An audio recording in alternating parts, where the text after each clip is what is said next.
Hello everyone, स्वागत है आप सभी का मेरे YouTube channel physics make it easy में।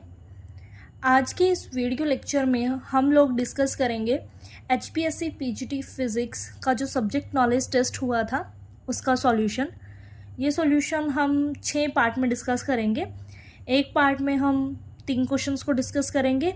तो आइए शुरू करते हैं। सब्जेक्ट नॉलेज टेस्ट में जो सबसे पहला क्वेश्चन था, ये फ्लूइड मैकेनिक्स से क्वेश्चन था कि आपने एक रेन ड्रॉप लेनी है जिसका रेडियस 1 mm है और वो एक वाटर क्लाउड से गिरती है। वाटर क्लाउड 1.5 किलोमीटर की हाइट पर है ग्राउंड से। ड्रैग कोफिशिएंट या फिर हम इसको कोफिशिएंट ऑफ विस्कोसिटी भी कह सकते हैं, जो कि 0.5 है। और ये कंसिडर किया गया है कि ड्रॉप की जो स्फेरिकल शेप है वो पूरी की पूरी उसकी जर्नी के दौरान चेंज नहीं हो रही। तो हम लोगों को निकालना है टर्मिनल स्पीड और speed of the water drop before impact the ground. और ड्रैग फोर्स हमने इसमें, जब हम इम्पैक्ट स्पीड निकालेंगे उसकी, तब हमने ड्रैग फोर्स को नेग्लेक्ट कर देना है। हमें डेंसिटी ऑफ वाटर गिवन है, हमें डेंसिटी ऑफ एयर गिवन है। तो यहाँ पर देखिए जो जो चीज़ें हमें गिवन है वो ली है। उसके बाद हमने उसको नॉर्मल एसआई यूनिट में कन्वर्ट करना है। जैसे रेडियस हमें 1 mm दी थी तो 10⁻³ से मल्टीप्लाई करेंगे तो ये हमारी मीटर में कन्वर्ट हो जाएगी। टर्मिनल वेलोसिटी हम लोगों को निकालनी है। पहली बात, टर्मिनल वेलोसिटी होती क्या है? जब ड्रॉप गिर रही है तो गिरते हुए ड्रॉप जो मैक्सिमम वेलोसिटी अटेन करेगी उस मैक्सिमम वेलोसिटी को हम टर्मिनल वेलोसिटी कहते हैं। तो टर्मिनल वेलोसिटी हम लोगों को फाइंड आउट करनी है। डेंसिटी ऑफ एयर लिख ली है, डेंसिटी ऑफ वाटर लिख लिया। यहाँ पर 2 डेंसिटी के बारे में बात होगी। एक तो जो ऑब्जेक्ट गिर रहा है उसकी डेंसिटी, प्लस दूसरा जो होता है वो मीडियम, किस मीडियम के थ्रू गिर रही है। वाटर ड्रॉप पूरे पाथ में अगर क्लाउड से गिरती है तो एयर के थ्रू ट्रेवल करती है, तो उसकी डेंसिटी की बात होगी। तो टर्मिनल वेलोसिटी को निकालने के लिए फॉर्मूला होता है ट्वाइस ऑफ रेडियस का square, ρ minus sigma. Both are the density, one is the density of object, second one is the density of the medium. Then multiply by g, acceleration due to gravity, divided by 9 into eta, where eta is coefficient of viscosity. इसके according हमें सभी value given है। Formula में substitute करेंगे। वो formula में substitute करने के बाद कैलकुलेशन आप अपने अकॉर्डिंग कर सकते हैं। जैसे 1000 - 1 है तो 1 को हम 1000 के कंपैरिजन में नेग्लेक्ट कर सकते हैं। इससे हमारी कैलकुलेशन थोड़ी सी क्या हो जाती है, ईजी हो जाती है। सभी चीज़ों को सब्सटीट्यूट करने के बाद जब हम इसको सॉल्व करने पे आएंगे तो सॉल्व करते हैं। आप अपने अकॉर्डिंग कर सकते हो। जैसे मैंने 5 से 10 से 10 को कैंसिल किया है, 5 पे 1000 को कैंसिल किया है, तो सॉल्व करके जो आंसर आया लास्ट में 43,555 × 10⁻⁻6 मीटर पर second, which is the required terminal velocity for the drop of the water. इसी के सेकंड पार्ट में जो हमसे पूछा गया था वो पूछा गया था speed just before impact the ground.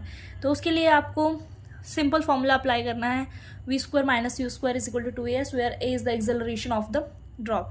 Acceleration of the drop निकालने के लिए again formula ρ minus sigma divided by ρ into G. सारी वैल्यू सब्सटीट्यूट करेंगे, 1000 में से 1 को माइनस करेंगे, वी विल गेट 9.8 मीटर पर सेकेंड स्क्वायर अप्रॉक्सीमेट। और ये सभी वैल्यूज हमने यहाँ पर सब्सटीट्यूट की। सब्सटीट्यूट करने के बाद हमारा जो रिक्वायर्ड आंसर है दैट इज़ 170 मीटर पर सेकेंड। उसके बाद भी अगर किसी को कोई डाउट रहता है तो यू कैन कमेंट बिलो। चलिए डिस्कस करते हैं second question. A helium filled spherical balloon of 10 metre radius is having a total mass of 200 kg along with its cable. एक बलून है, हीलियम बलून जो होते हैं, गैस फिल्ड बलून जो होते हैं वो है। गैस फिल्ड बलून का जो बलून की कवरिंग होती है, रॉप होती है, रस्सी होती है, केबल जिसको इन्होंने बोला बास्केट, उन सबको मिला के जो है वो टोटल मास जो हमें दिया है दैट इज़ 200 kg। उसके बाद हम लोगों को ये बताना है कि ये जो बास्केट उसके साथ बलून जुड़ी हुई है ये टोटल कितना वेट कैरी कर सकता है। अगर आप इसमें किसी पर्सन को खड़ा करते हो, 2 पर्सन को खड़ा करते हो या कुछ भी, तो वो मैक्सिमम कितना जो है वेट कैरी कर सकता है, ये हम सबको यहाँ पर कैलकुलेट करना है। गिवन है हमें हीलियम गैस की डेंसिटी, एयर की डेंसिटी। तो आइए करते हैं शुरू।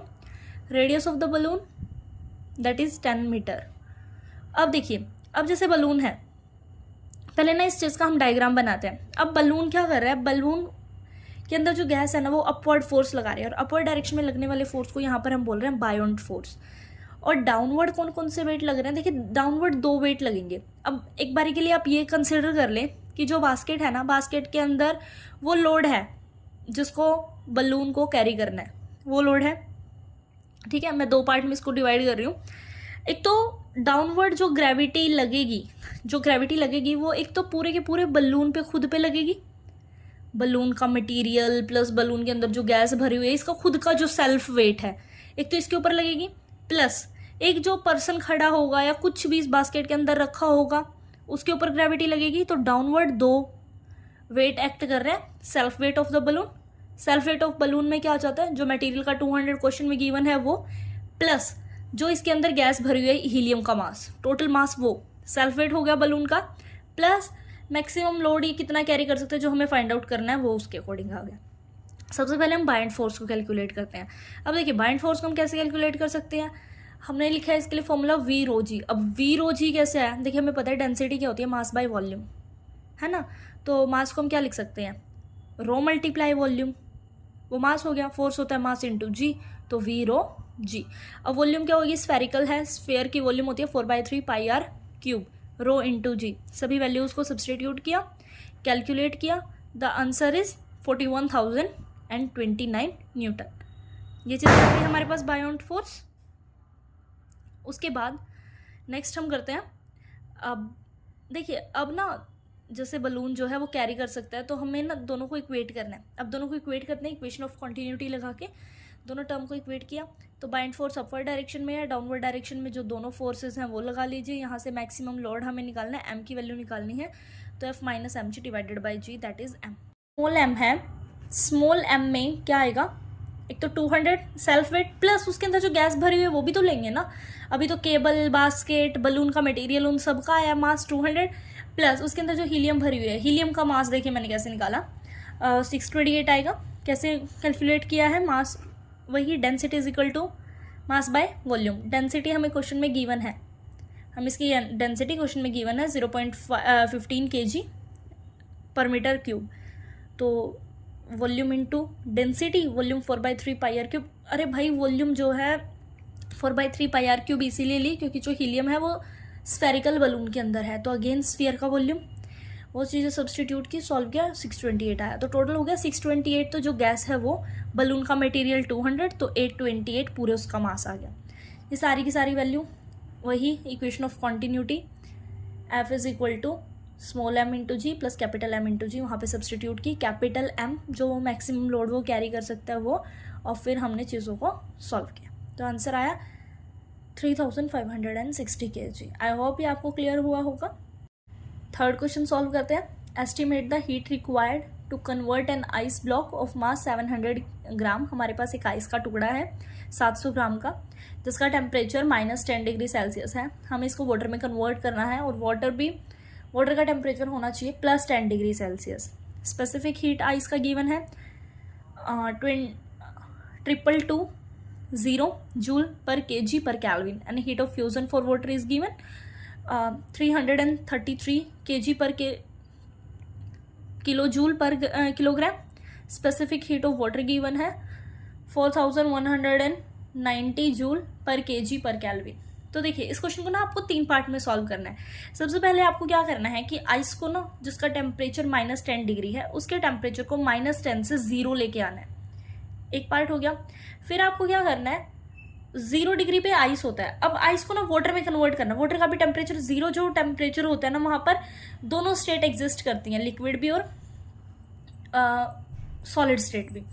तो ना 0 डिग्री पे आपको आइस को उठा के 0 डिग्री से 0 डिग्री वाटर पे लाना है, तो 0 डिग्री वाटर पे ले आए। फिर आपको थर्ड पार्ट में क्या करना है, 0 डिग्री जो टेम्परेचर है वाटर का उससे हमें +10 तक लेके जाना है। तो इस तरीके से हम अपने क्वेश्चन को 3 पार्ट में सॉल्व करेंगे। सबसे पहले मैं जो मेरे पास आइस का टुकड़ा है उसका टेम्परेचर मैं -10 से 0 लेके आती हूँ। तो उसके लिए फॉर्मूला होता है सिंपल सा, m into S into delta T, mass into specific heat into delta T. ये बहुत सिंपल सा फॉर्मूला है। स्पेसिफिक हीट होता है कि 1 ग्राम 1 kg सब्सटेंस जो है उसका टेम्परेचर, उसके टेम्परेचर को 1 केल्विन रेज करने में जो हीट रिक्वायर्ड होती है उसको हम बोलते हैं स्पेसिफिक हीट, ठीक है। 1 kg सब्सटेंस के टेम्परेचर को 1 केल्विन तक रेज करने के लिए जो हीट रिक्वायर्ड होती है दैट इज स्पेसिफिक हीट। ये हो गया। अब 1 kg को अगर करने के लिए हमें स्पेसिफिक हीट 1 kg का टेम्परेचर 1 डिग्री राइज करने के लिए अगर स्पेसिफिक हीट एस चाहिए तो आपके पास जितने भी kg हैं उसे मल्टीप्लाई करेंगे तो उतने kg के लिए आ जाएगी, उतने kg के लिए स्पेसिफिक हीट आ जाएगी कि भाई इतने kg का टेम्परेचर 1 केल्विन रेज करने के लिए आपको ये हीट चाहिए। टोटल आपको कितने केल्विन रेज करना है 283 केल्विन, तो 283 से मल्टीप्लाई कर दें। तो इस तरीके से स्पेसिफिक हीट का फॉर्मूला आया है। हमने इसमें सब्सटीट्यूट की चीज़ें, मास गिवन है, स्पेसिफिक हीट क्वेश्चन में गिवन है, डेल्टा टी टेम्परेचर कहाँ से कहाँ चेंज करना है 10 डिग्री तो चेंज करना है, तो 10 डिग्री चेंज करना है। तो 10 डिग्री को अगर हम सेल्सियस को केल्विन में कन्वर्ट करेंगे तो वो चीज़ें सब्सटीट्यूट की, तो हमारे पास ये आ गया। कैलकुलेट Q2 हो जाएगी हीट ऑफ फ्यूज़न, मतलब आपको 0 डिग्री आइस को 0 डिग्री वाटर में कन्वर्ट करने के लिए जो हीट चाहिए that is M into L। L is latent heat of fusion given है क्वेश्चन में। दोनों वैल्यू सब्सटीट्यूट करो, मल्टीप्लाई करो, सॉल्व हो गया। उसके बाद आ जाओ Q3 हो गया। जो वाटर आ गया आपके पास 0 डिग्री पे, 0 डिग्री वाटर को 10 डिग्री वाटर में कन्वर्ट करने के लिए अगेन MS डेल्टा टी, वही डेल्टा टी 0 डिग्री सेल्सियस और 10 डिग्री सेल्सियस में कितने का डिफरेंस है 10 डिग्री सेल्सियस का। केल्विन में कन्वर्ट करेंगे 283 केल्विन आ जाएगा। तीनों को ऐड ऑन कर देंगे, ये हो गई total heat required for the ice of 700 gram which is at -10 degree to get convert into water at 10 degree Celsius. तो ये सारी हमारे पास टोटल हीट आ गई।